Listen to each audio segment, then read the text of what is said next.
Respectable life وہ ہے جس کی جو اللہ عزت دے. تو دنیا کی دی ہوئی عزت اور رسپیکٹ ہے، یہ کسی کام کی نہیں ہے، یہ نہیں کسی کام کی ہے. ٹھیک ہے، یہ دنیا تو آپ کو منٹ میں عزت دے گی، منٹ میں ذلت دے دے گی. ابھی آپ بادشاہ ہیں تو آپ کو سلامیاں ہو رہی ہوں گی، ابھی کو ہو جائے گا تو آپ کو پوچھنے والا کوئی نہیں ہوگا، آپ کے ساتھ کھڑے ہونے والا کوئی نہیں ہوگا. ٹھیک ہے، یہ دنیا تو ایسی ہے.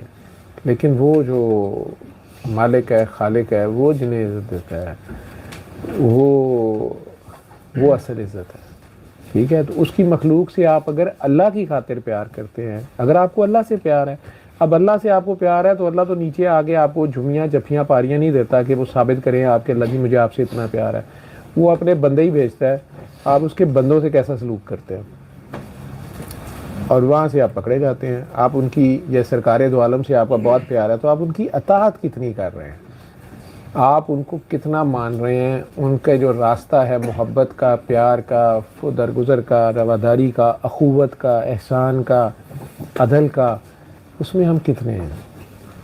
ٹھیک ہے، وہ جس اللہ کی وہ سبق. ایک بات آپ سارے غور کر لیں، اب میں عالم تو ہوں نہیں، مجھے صرف یہ نظر آتا ہے کہ ان کی کوئی بادشاہ تو لینا نہیں چاہتے تھے. وہ کیا لڑائی تھی حضرت ابراہیم علیہ السلام ہی کی طرف سے جو مذہب حضرت اسماعیل کے تھرو خانہ کعبہ جو بھی آ رہا تھا، اگر اس میں بت شت آ گئے سارے، وہ اللہ ثابت کرانا، لوگوں کو منوانا جو ہر جگہ آپ کے ساتھ ہوگا، اصل میں اس اللہ کو ماننا اس کی بات تھی جو آپ اکیلے بھی کہیں ہوں، کوئی دیکھنے والا نہ ہو اور آپ کو کیمرے سے زیادہ اس کا خوف ہو کہ نہیں اللہ دیکھ رہا ہے، میں اللہ کے حکم کے، نبی کے حکم کے اگینسٹ کچھ نہ کروں.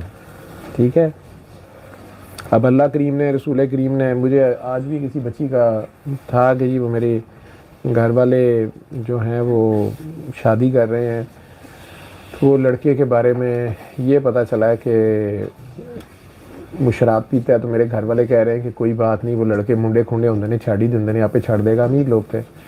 تو مجھے کہہ رہی تھی کہ ڈاکٹر صاحب میں نے تو کبھی ایسا کام نہیں کیا، کوئی بھی، میں نیک ہوں، تو میری کیوں گھر والے وہاں کر رہے ہیں.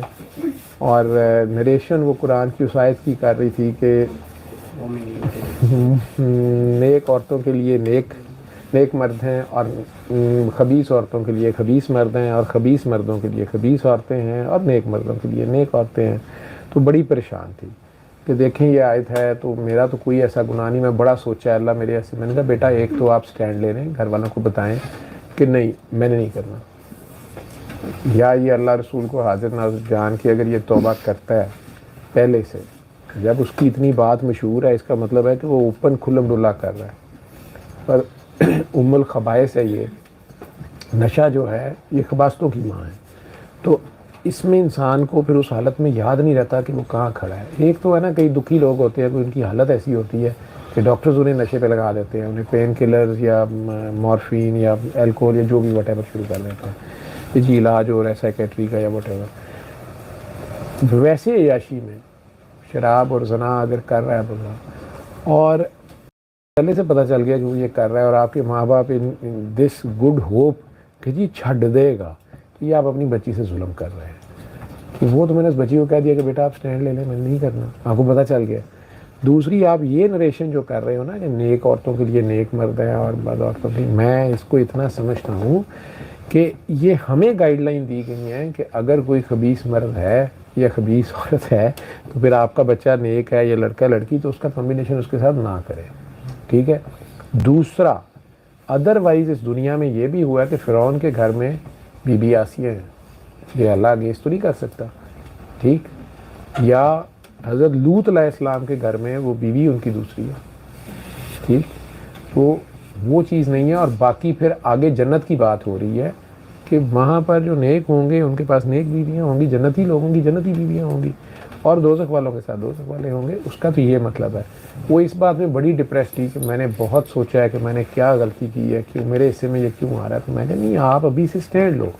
جب اتنا ہی پتہ چل گیا کہ وہ ہے تو پھر آپ اس کو روک دو. اللہ جانے اب وہ کتنا ہمت دکھاتی ہے یا کیا کرتی ہے. پڑھے لکھے لوگ ہیں.